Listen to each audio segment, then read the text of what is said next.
Assalamualaikum warahmatullahi wabarakatuh.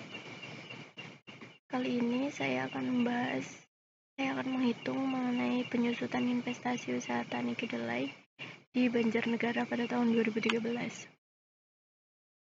Nah, dalam jurnal sudah terdapat rincian komponen biaya untuk investasi usaha tani kedelai. Nah, di sini sudah diketahui komponen biayanya, alat produksinya, timbangan, sabit ukuran 27, cangkul, bajak, dan lain-lain. Untuk satuannya adalah per unit. Nah, di sini juga sudah diketahui harga persatuannya, kemudian jumlah biayanya, umur ekonomis, dan nilai penyusutan serta nilai sisa proyek. Pada tabel yang kedua, di sini terdapat biaya produksi, biaya real rata-rata, dan pendapatan kotor. Di sini produknya adalah kedelai dengan volume 2.396 dengan biaya variabelnya 69.500.000. Biaya variabel itu meliputi biaya yang dapat berubah-ubah. Misal bahan-bahan untuk budidaya kedelai. Contohnya seperti bibit kedelai, pupuk, dan lain-lain. Nah, untuk biaya tetapnya senilai 95.200.000. Biaya tetap adalah biaya yang harganya tidak berubah-ubah. Contohnya adalah sarana prasarana untuk usaha tani kedelai. Seperti alat produksi. Nah, di sini ada alat produksi dan lain-lain ya. Kemudian harga jualnya adalah 6.000. Penjualan per musimnya 14 juta, penjualan 1 tahunnya 172 juta. Oke, langsung saja kita sheet selanjutnya, yaitu mengenai laba rugi. Nah, di sini penerimaannya sebesar 172.531. Nah, ini penerimaannya, total kita tinggal jumlahkan saja menggunakan rumus ini, dan kita enter dan dapatkan hasilnya. Untuk yang kedua adalah pengeluaran. Pengeluaran itu meliputi biaya variabel, biaya tetap, depresiasi, angsuran bunga, dan biaya pemasaran atau distribusi. Oke, di sini biaya variabelnya sudah kita ketahui. Kita menggunakan rumus ini saja. Biaya variabel kita dapatkan dari sheet sebelumnya, yaitu yang ini. Oke.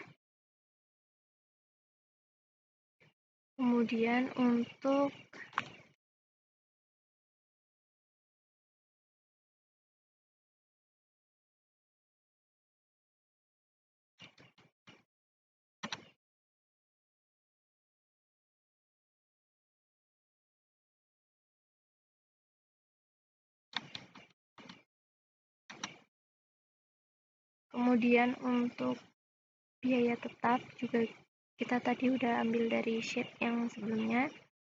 Untuk tahun kedua dan ketiga kita tinggal samakan aja dengan tahun yang pertama.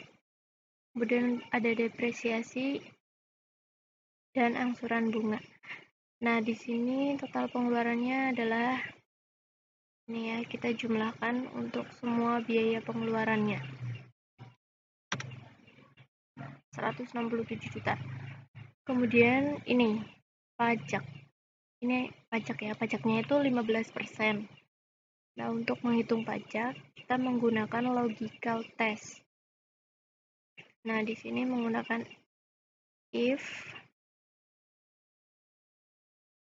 ya, di ini presentase laba kotor dikali dengan laba kotor.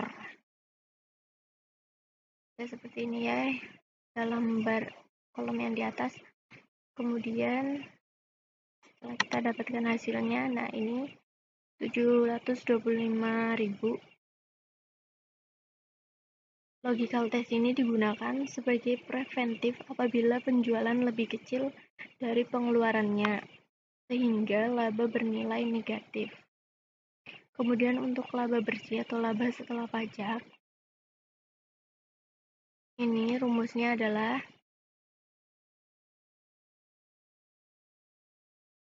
laba kotor dikurangi dengan pajak. Nah, lalu kita dapatkan hasilnya 4 juta. Kemudian untuk tahun yang kedua, sama rumusnya dengan yang sebelumnya untuk mencari pajak menggunakan logical test. Begitu juga dengan yang tahun ketiga menggunakan logical test. Dan untuk laba setelah pajak, rumusnya juga masih sama ya. Di sini rumusnya masih sama. Ini sama ya.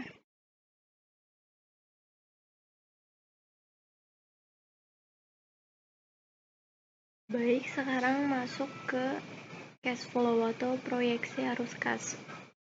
Nah, di sini cash flow meliputi arus masuk atau inflow dan arus keluar atau outflow. Arus masuk itu sama dengan total penjualan. Nah, di sini total penjualannya adalah 172 juta. Kemudian untuk arus keluar, yaitu terdiri dari biaya investasi, biaya variabel, biaya tetap, angsuran pokok, angsuran bunga, dan juga pajak. Nah, biaya investasi ini sama dengan yang di sheet ini, investasi yang di sini. Dan untuk biaya variabel juga sama, di sheet investasi, biaya tetap juga sama. Kemudian untuk pajaknya 52, 906, dan 759. Kemudian untuk total arus keluar atau outflow-nya, yaitu untuk total arus keluarnya, yaitu kita hitung dulu di sini. Kita masukkan rumusnya.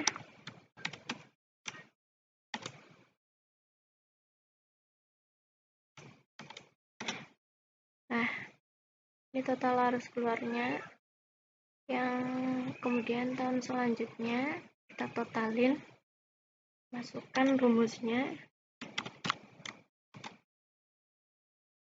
Kemudian kita blok semua angkanya.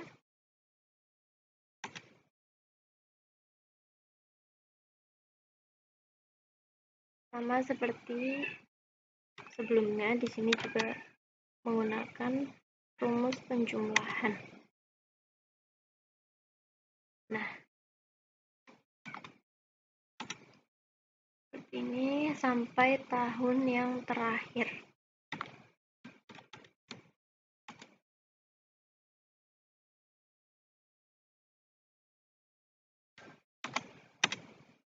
Nah, di sini sudah ditemukan ya semuanya dari tahun pertama sampai tahun terakhir untuk arus keluarnya. Arus keluar adalah biaya total yang dikeluarkan. Biaya keseluruhan ya, meliputi ini tadi.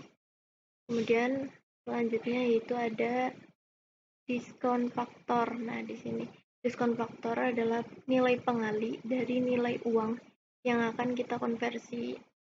Yaitu misal nilai uang pada tahun pertama, ini kan nilai uang tahun pertamanya adalah 172 juta.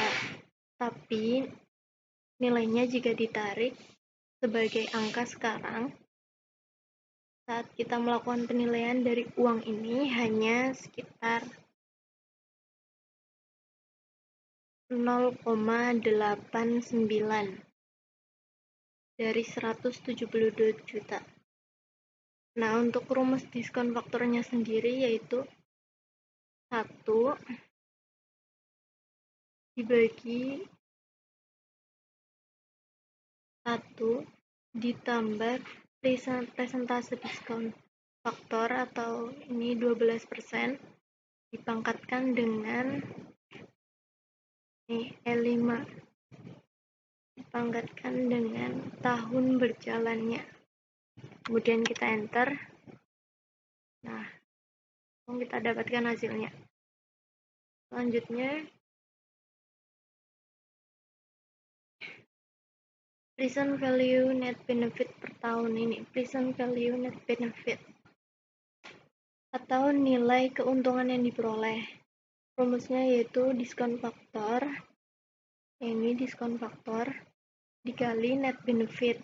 Nah, di sini udah diketahui semua ya. Ini udah dihitung dan hasilnya segini. Kemudian untuk net BC, kita langsung ke sini aja, net BC. Net BC yaitu jumlah present value. Present value ini dibagi dengan present value yang negatif.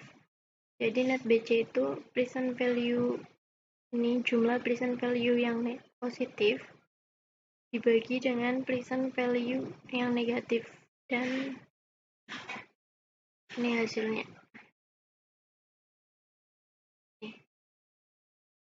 Yang positif dibagi yang negatif. Langsung di enter. Nah, kemudian untuk IRR.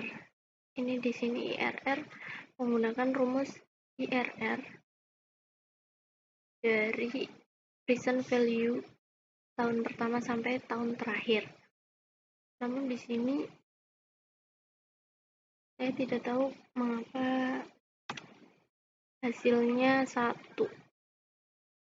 Jadi hitung manual hasilnya 97,21% untuk IRR-nya. Kemudian yang selanjutnya adalah NPV. NPV-nya ini menggunakan rumus penjumlahan dari present value. Langsung kita enter dan ini hasilnya. Oke, kemudian adalah PB